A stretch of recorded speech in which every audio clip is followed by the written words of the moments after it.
विश्वास रखेंगे। मोदी ने क्या बदला? He thinks differently. उन्होंने कहा मेरा 130 करोड़ जनता पर विश्वास है और आपके साइड से ही अब सेल्फ एटेस्टेशन होगा। दिखने में सामान्य बात है, लेकिन अपने जीवन में कितना बदलाव हो रहा है हर जगह देखो।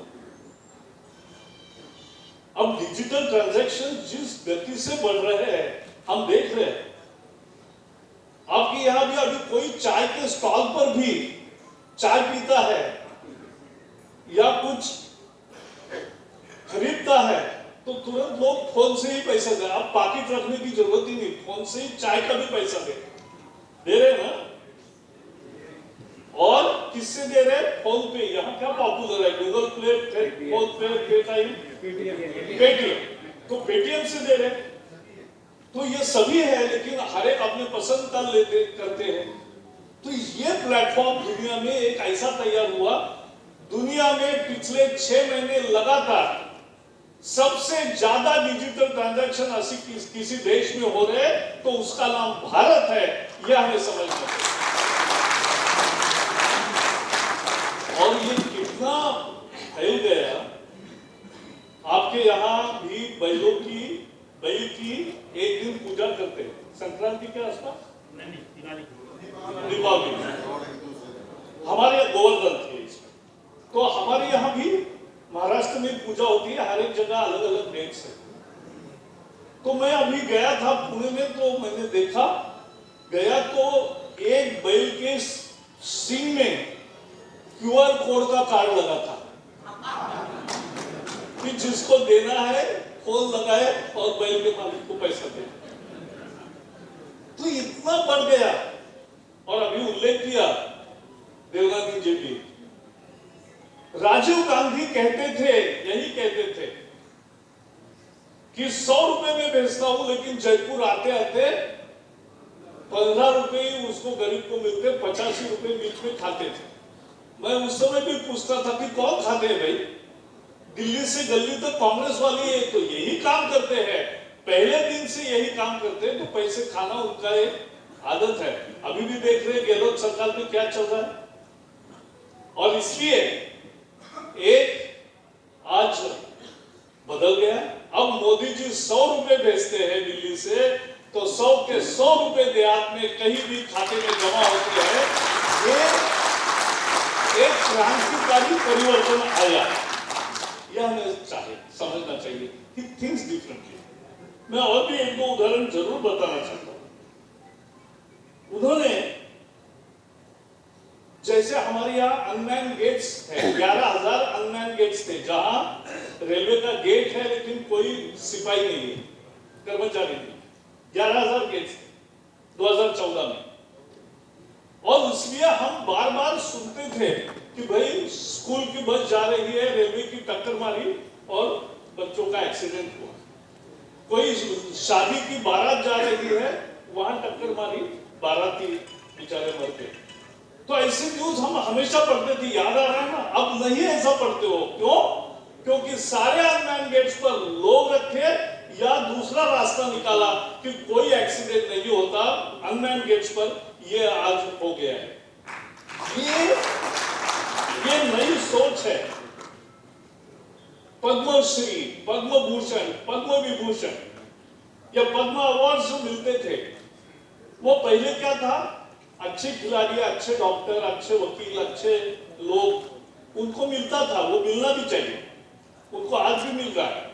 लेकिन मोदी ने एक ऐड किया जो एकदम देहात में गोर गरीबों की सेवा करते हैं, जिंदगी खपाते हैं, लेकिन जिनका नाम नहीं है, ऐसे लोगों को ढूंढकर उनको भी पद्म अवार्ड देना शुरू किया।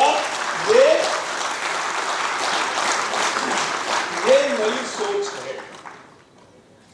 और हमने इसीलिए देखा पद्म अवार्ड लेने के लिए एक बुजुर्ग आए थे, उनके जूते चप्पल कुछ नहीं था, नंगे पांव आए थे। तो ये पहली दफा दिख रहा है कि unrecognized those who have done wonderful work but have remained unrecognized, तो उनको दिया। ऐसा ही उन्होंने प्रशासन में भी किया। सारे हमारे 140 IAS अधिकारी सचिव है, उनको क्या कहा, पहली बैठक की, उनका ब्रीफिंग लिया और उनको कहा कि आपका पहला पोस्टिंग कहाँ था, सब 30-35 साल पहले कहाँ नौकरी की थी। तो फर्स्ट पोस्टिंग जो था जहां एसडीएम लगे, वहां उनको 3 दिन के लिए भेजो कि जाओ उस गांव में जहां पहले आपने काम किया था, आपका क्या सपना था, आपने क्या प्लान किया था, आज क्या स्थिति है और क्या अच्छा करना चाहिए ताकि ये सुधरेगा। ये he is a different leader, he thinks differently, he acts differently. क्योंकि यह आदमी अलग पृष्ठभूमि से आया है। हमारे देश का एक सौभाग्य है कि हमारी वाइब्रेंट डेमोक्रेसी, तो वाइब्रेंट डेमोक्रेसी में 80% वोटर वोट करते हैं। और मैं सूचना प्रसारण मंत्री था, मैं आपको सीक्रेट बताता हूं कि लगभग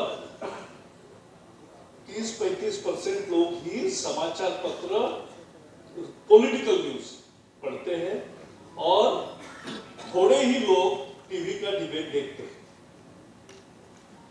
बाकी लोग राजनीतिक न्यूज पढ़ते नहीं, राजनीतिक डिस्कशन सुनते नहीं, मेजॉरिटी, लेकिन वो वोट देते हैं क्योंकि उनका परसेप्शन होता है, उनका मत तैयार होता है। मुझे याद है राजस्थान में एक वीडियो लोकसभा के चुनाव में बहुत वायरल हुआ था। कांग्रेस वाले प्रचार कर रहे थे कि ये 15 लाख रुपए देने वाले थे, कहां दिया। तो ये किसान क्या कह रहा है खुद ही, यानी ये प्रचार का वाक्य हमारी तरफ से मुद्दा ही नहीं था क्योंकि ऐसा था ही नहीं। तो वो कह रहा है कि भाई साहब उससे क्यों 15 लाख रुपए मांग रहे हो, वो तो गरीब है। आपने इमरजेंसी के दौरान सारे किले लूटे, जवाहर और सोना ले गए, आपके पास अकुत संपत्ति है, आपके पास पैसा है, आप 15-15 लाख रुपए दे दो, उसको क्यों मांग रहे हो। अब जो सवाल हमारे प्रचार का मुद्दा नहीं, 45 साल पहले की घटना है, लेकिन जो कभी हमारे नेता, वक्ता, कार्यकर्ता, प्रवक्ता, उम्मीदवार कोई नहीं बोल रहा है, वो मुद्दा उसके मन में है। इसको कहते हैं परसेप्शन, और ये परसेप्शन के आधार पर लोग करते हैं। मैं एक दिन जाते जाते राजस्थान की लोकसभा की कहानियां बता रहा हूं। मैं जाते जाते खेती और मजदूर 5-6 बैठी थी भोजन के लिए, तो मैं गया, मैंने कहा कुछ खिलाओ, खिलाया। तो मैंने कहा किसको वोट दोगे, बोले मोदी को। मैंने कहा क्यों, बोले सर वो गरीबी से आया है ना, उसको गरीब समझता है, उसको गरीब की व्यथा समझती है। देखो इससे बड़ा सर्टिफिकेट क्या होता है कि लोगों को ये राजा और कहीं बहुत ऊंचे स्थान का व्यक्ति नहीं लगता, अपने में लगता है। ये मोदी की स्ट्रेंथ है, ये मोदी की स्ट्रेंथ है। और भी बहुत सारे उदाहरण हैं। लोग बोलते थे, जहां मैंने एक हमाल को पूछा, बोले नहीं मोदी को देंगे। मैंने कहा क्यों, बोले ना घर ना दार ना परिवार, 24 घंटे काम करता है, ऐसा आदमी चाहिए। 19 की बात। तो ये लोग समझते हैं, और इसलिए 14 में पहली दफा 30 साल के बाद एक पार्टी को पूरा बहुमत मिला, 282 सीटें हमारी आई। 5 साल के बाद लोगों की सीटें कम होती है, मोदी की बढ़ी, और अब 303 सीटें भारतीय जनता पार्टी की है। मैं आज कह देता हूं कि 2024 में तो जनता का इतना प्यार और विश्वास का फल मिलेगा, और इससे भी बहुत अधिक संख्या में भारतीय जनता पार्टी के सांसद चुन के आएंगे। ये होगा क्योंकि is a different leader. Congress वालों को समझा ही नहीं, जैसा अभी देवनानी ने बताया, देवनानी जी ने, कि वो स्टेशन पर चाय बेचते थे। हाँ बेचते थे, इसमें स्वाभिमान से कमाना, इसमें क्या बुराई बात है, वो डिग्निटी ऑफ लेबर है। और इसलिए कांग्रेस वालों को ये रास नहीं आया। वो कांग्रेस के नेता ने कहा, मणिशंकर ने, कि ये तो चाय वाला प्रधानमंत्री थोड़ा ही बनेगा। अरे चाय वाला एक बार भी बना, दूसरी बार भी बना, लोग वोट करते रहेंगे, वो देश की सेवा करते रहेंगे, ये उनको समझना चाहिए। अब उनका गया, तीसरी बार भी बनेगा। अरे तीसरी पर ही रुके हो। तो मैं यही कह रहा हूं कि देखो, लोगों का विश्वास ही मुद्दा होता है। अपने देश में परसेप्शन के आधार पर वोट मिलता है, और इसलिए परिवारवाद के खिलाफ है वो। परिवारवाद क्या होता है? किसी का बेटा वो सांसद है और कोई विधायक बना या विधायक है, उसका भाई कोई दूसरा पंचायत में चुन के आया, उसको परिवारवाद नहीं कहते। परिवारवाद में पूरे पार्टी के निर्णय करने की जगह एक ही परिवार में है, जो कांग्रेस में हम देखते हैं। एक ही परिवार, डाइनिंग टेबल पर ही उनकी पार्टी के निर्णय होते हैं। तो क्या करेंगे? वैसा ही सपा है, वैसे ही आरजेडी है, तेजस्वी का वैसा ही है, अखिलेश का वैसा ही है, टीआरएस का वैसा ही है, डीएमके का ऐसा ही है, शिवसेना का ऐसा ही है। तो ऐसे अनेक पार्टियां देश में है। अब ये लोग बर्दाश्त नहीं करेंगे। हमारे यहाँ जो अध्यक्ष बनते हैं, कैसे बनते हैं? वेंकैया नायडू बने, राजनाथ सिंह बने, नितिन गडकरी बने, अमित शाह बने, अब नड्डा बने हैं। कौन किसका रिलेटिव है? कोई किसी का रिलेटिव नहीं। किसी के पास बहुत पैसा नहीं, किसी के पास कोई बाहुबली नहीं है, लेकिन अपना टैलेंट, डेडिकेशन, प्रतिभा, लगन और मेहनत के आधार पर वो अपने स्थान पर पहुंचे हैं। This is BJP, this is Modi government, ये बता। और इसलिए एक नया हमें विश्वास मिला है। तो मोदी ने परिवारवाद का विरोध किया है, वो सैद्धांतिक है। नहीं चाहिए ऐसा परिवारवाद जो एक परिवार के बाहर कोई देखेगा ही नहीं। कांग्रेस में लाल बहादुर शास्त्री प्रधानमंत्री हुए थे, नेताजी सुभाष बाबू उनके प्रमुख नेता थे, सरदार पटेल उनके प्रमुख नेता थे, उनका कोई नाम ही नहीं ले रहा। मोदी जी आने के बाद मोदी जी ने फिर सब स्वतंत्रता सेनानियों की ये याद जगाई और देश में उनका संदेश पहुंचाया, ये काम किया।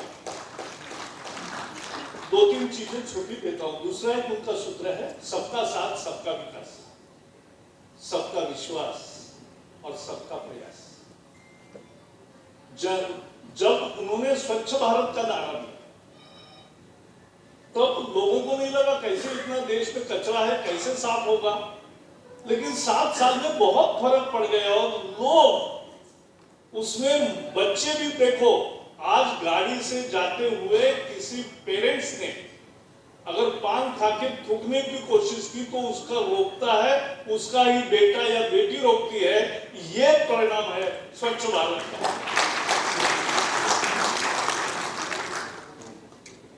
आज ही थिंक्स डिफरेंटली। जैसे मैंने कहा कि जैसे उन्होंने 15 अगस्त के दिन में भाषण में कहा कि ये जो आप लड़की को बेटी बचाओ बेटी पढ़ाओ का संदर्भ था, उन्होंने कहा कि आप लड़की को 7 बजे के बाद अगर वो आती है तो पूछते हो कि कहां गई थी, लेकिन क्या लड़के को कभी पूछते हो कि इतना देर क्यों हो?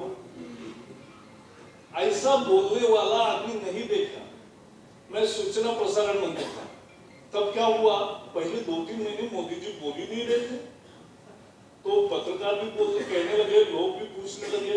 तो मैंने भी एक बार पूछा, बोले रुको, और 3 महीने के बाद हमें बुलाया और कहा कि आज मन की बात मैं शुरू कर रहा हूं, रिकॉर्डिंग करना किया, और रिकॉर्डिंग शुरू हुआ और एक जनसंवाद प्रस्तावित हुआ जो दुनिया का कोई नेता अपने जनता के साथ नहीं करता। हर महीने के अंतिम रविवार को 11 बजे मन की बात होती है। वो जैसे घर का कोई मित्र और घर का कोई मार्गदर्शक बोल रहा है, ऐसे बोलते हैं, इतने मुद्दों पर बोलते हैं। दैट इज व्हाट मेरा main point is, he thinks differently, he acts differently, therefore he is a different leader.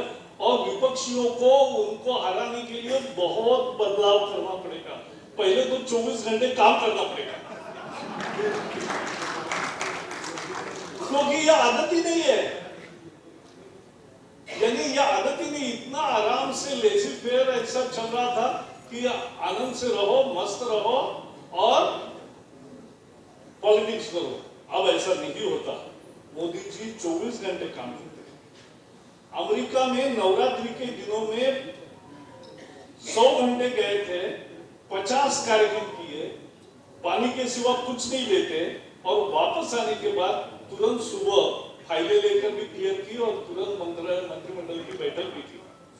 ऐसा ही करते हैं। अभी 2 देशों की यात्रा 3-4 दिनों में पूरी करके वो आए और सीधे रात को 10:30 बजे उतरे, तो तुरंत पार्लियामेंट की नई बिल्डिंग चल रही है, तैयार होना, वहां जाके हजारों मजदूर काम करते रात को भी, तो उनके साथ बातें की। तो ही थिंक्स डिफरेंट।